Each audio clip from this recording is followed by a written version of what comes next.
प्यारे बच्चों, आज की इस वीडियो में हम पढ़ेंगे विशेषण। संज्ञा और सर्वनाम से आप पहले ही परिचित हैं। आज आप पढ़ेंगे संज्ञा या सर्वनाम की विशेषता बताने वाले शब्दों के बारे में। जी हाँ, पहले एक बार विशेषण की परिभाषा पर नजर डाल लेते हैं।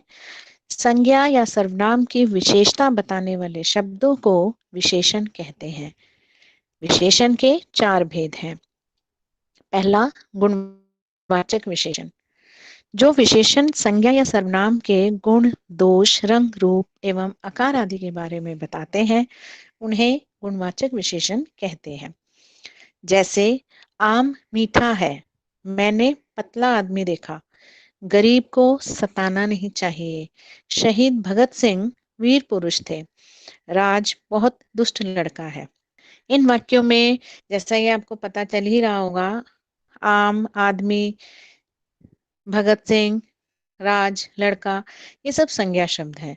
और इनकी विशेषता पता चल रही है कि आम मीठा, आदमी पतला, गरीब, भगत सिंह वीर और राज दुष्ट।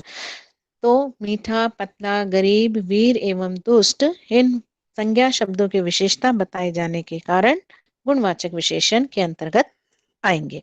दूसरा भेद है संख्यावाचक विशेषण। संज्ञा या सर्वनाम शब्दों की संख्या बताने वाले विशेषणों को संख्यावाचक विशेषण कहते हैं।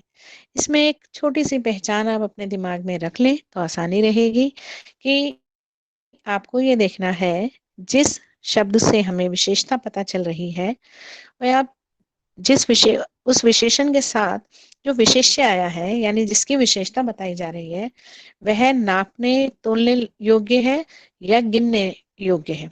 अगर आप उस चीज को गिन पाओगे, गिन सकते हो, जैसे किताबें हैं तो आप हमेशा गिनकर ही लेते देते हो, तोल कर या नाप कर नहीं। ऐसे ही 2 दर्जन तो उसमें गिना जाएगा। तो जहां पर आप गिनोगे, संख्या पता चलेगी, वो संख्यावाचक विशेषण के अंतर्गत आएगा। यहाँ पर यह भी ध्यान देना है बच्चों कि संख्यावाचक विशेषण भी 2 होते हैं, एक निश्चित संख्यावाचक और दूसरा अनिश्चित संख्यावाचक। जहां पर आपको निश्चित संख्या पता चलेगी कि 4 किताबें, 2 दर्जन केले, प्रथम स्थान, प्रति वर्ष, तो निश्चित संख्यावाचक। और जहां आप निश्चित तौर पर ना कुछ कह सके कि कुछ बच्चे, बहुत पुस्तकें, थोड़ी किताबें, तो अब बहुत, थोड़ी, ये सब आप निश्चित तौर पर नहीं कर सकते कि कितने किताबों की बात हो रही है, तो अनिश्चित संख्यावाचक विशेषण होता है। जैसे निश्चित में हो गया 3 बच्चे, पहली बेटी, 2 दर्जन संतरे आदि। अनिश्चित में कुछ पुस्तकें, थोड़े आम, अनेक व्यक्ति आदि। अब इसमें आपको ये ध्यान रखना है कि कई बार जब विशेषण शब्द पूछा जा रहा है, छाट कर लिखना या रेखांकित करने को कहा जाता है, तो उसमें कई बार, अब जैसे ये वाक्य है, उदाहरण है 3 बच्चे, तो बच्चे 3 बच्चे ही लिख देते हैं, पहली बेटी, 2 दर्जन संतरे, कुछ पुस्तकें, थोड़े आम, ये पूरा लिख देते हैं। ध्यान रखिएगा कि आपको केवल संख्या लिखनी है।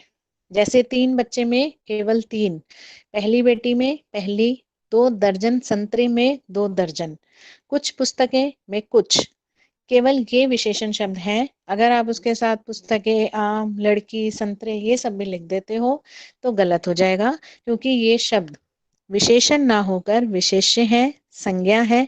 और आपसे जब विशेषण पूछा जा रहा है तब आप विशेष्य या संज्ञा लिखेंगे तो उत्तर गलत माना जाएगा। अगला भेद है परिमाण वाचक विशेषण। ध्यान रखिएगा बच्चों, परिमाण है, परिणाम नहीं। परिणाम होता है नतीजा, लेकिन यहाँ परिमाण है, यानी कि मात्रा, क्वांटिटी पता चल रही है। यहाँ पर संज्ञा या सर्वनाम पदों का नापतोल, वजन एवं परिमाण आदि बताने वाले विशेषणों को परिमाणवाचक विशेषण कहते हैं। इसके भी संख्यावाचक की तरह 2 भेद हैं, निश्चित परिमाणवाचक और अनिश्चित परिमाणवाचक।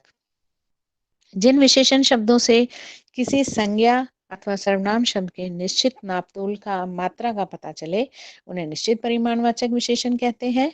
जैसे 5 किलो चावल, 3 लीटर दूध, 2 मीटर कपड़ा।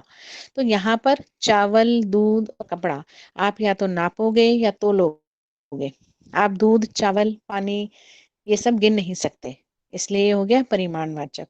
और आपको निश्चित रूप से स्पष्ट तौर से पता चल रहा है कि कितना, 5 किलो, 3 लीटर, 2 मीटर, तो ये हो गया निश्चित परिमाणवाचक विशेषण। और जहां आपको निश्चित तौर पर नहीं पता चल रहा, जैसे थैले में कुछ चावल हैं, तो अब यहाँ पर चावल आप गिनोगे नहीं, नापोगे तोलोगे, इसलिए परिमाणवाचक है। अब क्योंकि कुछ और थोड़ा शब्द दिया है तो आपको नहीं पता वो कुछ कितना, इसलिए अनिश्चित परिमाणवाचक। यानी आपने संख्यावाचक और परिमाणवाचक के अंतर को तो समझने के लिए यह ध्यान रखना है कि अगर आप गिन पाओगे तो संख्यावाचक, और गिन नहीं सकते तो परिमाणवाचक। फिर ये देखना है कि अगर आपके पास निश्चित संख्या है, निश्चित मापतोल है, तो निश्चित संख्यावाचक और निश्चित परिमाणवाचक। और जहां आप निश्चित रूप से स्पष्ट तौर से नहीं समझ सकते, नहीं पता लग पा रहा, तो जहां पर कुछ थोड़ा ऐसे शब्दों का प्रयोग होगा, अनिश्चित संख्यावाचक या परिमाणवाचक। अगला और आखिरी भेद है सार्वनामिक विशेषण या संकेतवाचक विशेषण। दोनों एक ही बात है।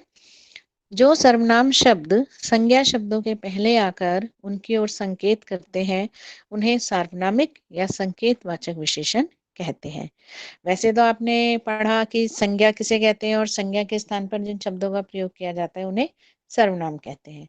लेकिन जब वाक्य में सर्वनाम और संज्ञा दोनों इकट्ठे आ रहे हैं, पहले सर्वनाम फिर संज्ञा, और सर्वनाम सर्वनाम होते हुए भी विशेषण का कार्य कर रहा है, तो वहां पर सार्वनामिक विशेषण होता है। जैसे उस स्त्री के कोई संतान नहीं थी, उस सर्वनाम है, स्त्री संज्ञा है, तो सर्वनाम संज्ञा से पहले आया और उस विशेष स्त्री की ओर संकेत कर रहे हैं कि उस स्त्री के कोई संतान नहीं थे। वह लड़की बड़ी होशियार है, वह सर्वनाम है, लड़की संज्ञा है। तो वह लड़की, यानी एक किसी विशेष लड़की की ओर संकेत किया जा रहा है, वह लड़की बड़ी होशियार है। तो जब सर्वनाम संज्ञा से पहले आए और विशेषण का काम करे, तो सार्वनामिक विशेषण कहलाता है। ये थे विशेषण और उसके भेद, उदाहरण।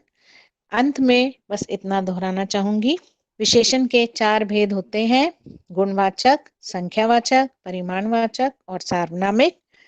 संख्यावाचक और परिमाणवाचक के भी 2-2 भेद हैं, और इसमें यह ध्यान रखना है, जहां आप गिनोगे संख्यावाचक, जहां आप तोलोगे या नापोगे तो परिमाणवाचक। धन्यवाद।